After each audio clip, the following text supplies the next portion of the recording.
chief to have no idea about the basic tools that defend ourselves from nuclear aggression. Likewise, I think Justice Scalia's passing this weekend elevated the stakes of this election. That the people of South Carolina are asking the very simple question, who do I trust to nominate principled constitutionalist Supreme Court justices? There's a reason that Donald Trump is attacking this act. Because nobody looking at Donald Trump's record could believe for a moment that Donald would appoint principled conservative justices. And I'll tell you why I know that. Because if you look over the past decades, anytime a Republican nominates a judge with a proven conservative record on the bench, you have a nasty, knockdown, drag-out battle. The Democrats care about the court. They will invest all of their energy on defeating a proven conservative. It's why, over and over again, Republican presidents have decided the court didn't matter to them that much, and so they go with a stealth candidate with no record, because they're not willing to invest the political capital to confirm a proven conservative. By the way, the Democrats are always willing to invest everything they have in confirming far left-wing justices.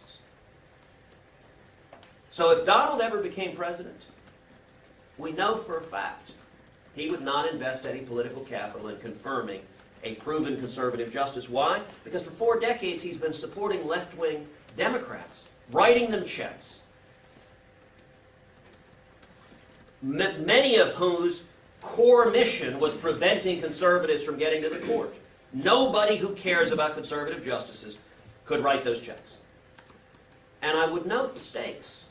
As that ad rightly says, we are one justice away, one liberal justice away from losing our fundamental rights. We're one justice away from losing our religious liberty. We are one justice away from the Second Amendment being written out of the Bill of Rights. And so for the people of South Carolina, a vote for Donald Trump is a vote to erase the Second Amendment from the Bill of Rights. Now, I would note Donald's response to this, just to go through the iteration. His response to this, no one will be surprised, is to scream liar, because that's his response to everything. Now, in this instance, I'm not basing this on a specific statement he's made, I, Donald Trump, will appoint liberals. He claims he will not. But rather, I am basing it on his lifelong record and reasonable inferences that anyone can draw from his lifelong record. And he says, well, gosh, I, Donald, support the Second Amendment. Well, he didn't support the Second Amendment when he supported Bill Clinton's assault weapons ban. But even if you take Donald at face value, that he had a transformation on the Second Amendment like he claims he's had on every other issue, even if you believe him on that, there is no reason whatsoever to think he would spend the political capital needed to appoint a conservative. Which means the only reasonable inference is Donald would go for the stealth candidates other Republican presidents have, and they have turned out to be disasters on the court over and over and over again.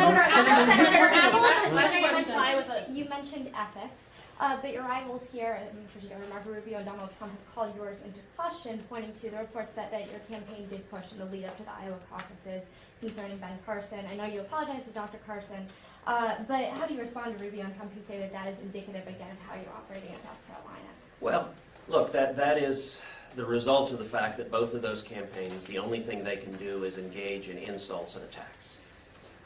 With regard to Iowa, a national cable news network reported on television that Carson was suspending campaigning. But they say that you mischaracterized that report when you sent that out at the time. But let's be clear. That's what they said on television. Their national anchors said it was highly significant and highly unusual. Now, their defense, the news network's defense, is they point to a tweet from an individual reporter that day, which was to the contrary. Well, no offense to the many good reporters here, but on election day, our campaign was not sitting with bated breath following every tweet coming from every reporter. We did have the television on in the campaign office. And that's what we were watching, was the TV news broadcast. And the TV news broadcast is what we saw. Nobody saw this tweet from the reporter that in the aftermath the news network is relying on to say they corrected the record. What we saw is what they put on TV, and here's the important piece. What that network reported was true and accurate. In fact, Mr. Carson did not go on to South Carolina. He did not go on to New Hampshire. He went home to Florida. The first public event he did in either South Carolina or New Hampshire was the day before the New Hampshire event. So what they reported was true and accurate. And passing on a public news report that is true and accurate is not remotely unethical. And I would note it is particularly rich that the Rubio campaign is attacking us on this, given that there have been public reports that the Rubio campaign was doing the exact same thing. Now, you know what? It wasn't unethical of the Rubio campaign to pass on the public news reports any more than it was for staffers on my campaign.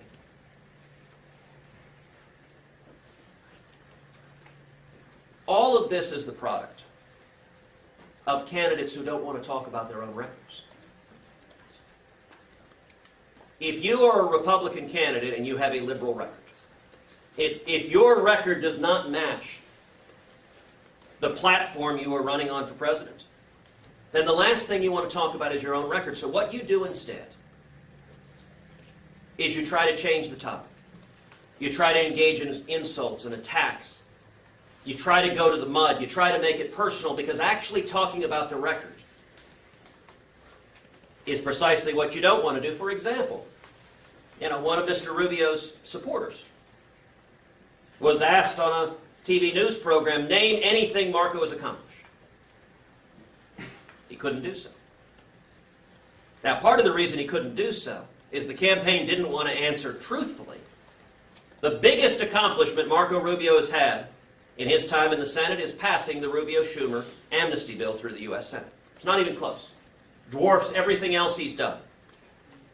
I would note, in many ways, the biggest accomplishment I've had in the Senate is defeating the Rubio-Schumer amnesty bill in the House and preventing it from passing into law. Now, I understand why Mr. Rubio's surrogates don't want to talk about that, because his record of joining with Barack Obama and pushing for amnesty is inconsistent with what they're saying on the record and on the campaign.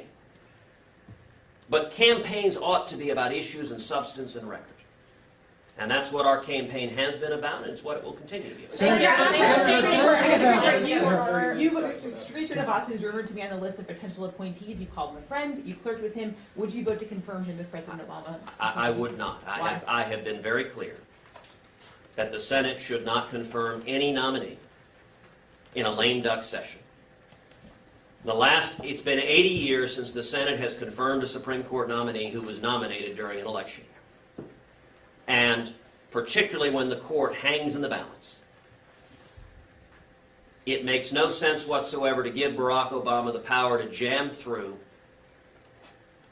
a judge in the final election year. We need to make... Even a judge that you voted for and was unanimously confirmed? Voting for a candidate for the D.C. Circuit is very different from confirming someone to the U.S. Supreme Court.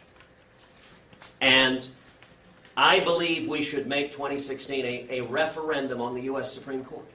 If the Democrats want to jam in a liberal judicial activist to undermine the First Amendment, to undermine the Second Amendment, to take away our religious liberty, we should make that an issue for the American people. In just a few months, the American people are going to get to vote. And I'll tell you, Katie, I cannot wait to stand on that debate stage with Hillary Clinton or Bernie Sanders and make the case that their vision of the Supreme Court, their vision of the Constitution, is fundamentally inconsistent with the vision of the American people. Senator, a lame duck session doesn't start 11 months before the new president takes office. I mean, a lame duck is... Those are the president's talking points. But it is in fact the case that when the Democrats were there, Chuck Schumer said they shouldn't confirm Supreme Court justices for 18 months. Now, I understand their standard. No, that's only Republican. What's your standard? What would your cutoff be? I mean, we should not confirm a justice nominated during an election year, particularly with a lawless president who has undermined the Constitution at every stage, and we have an election, let the people decide. That ought to be something folks in the press would stand for, is Didn't they letting the decide in people decide. 2012 who the president would be until 2016? But the people also decided in 2014 they wanted a Republican Senate, in large part because of the lawlessness of President Obama. And elections have consequences. We have a Republican Senate, and any Republican Senate would be foolish to confirm a left-wing Democratic nominee in an election year, which has not happened, for a nomination made in an election year in 80 years, and now is no time to start. Do you think it's in order to open up the San Isn't it because justices don't retire during election years, though?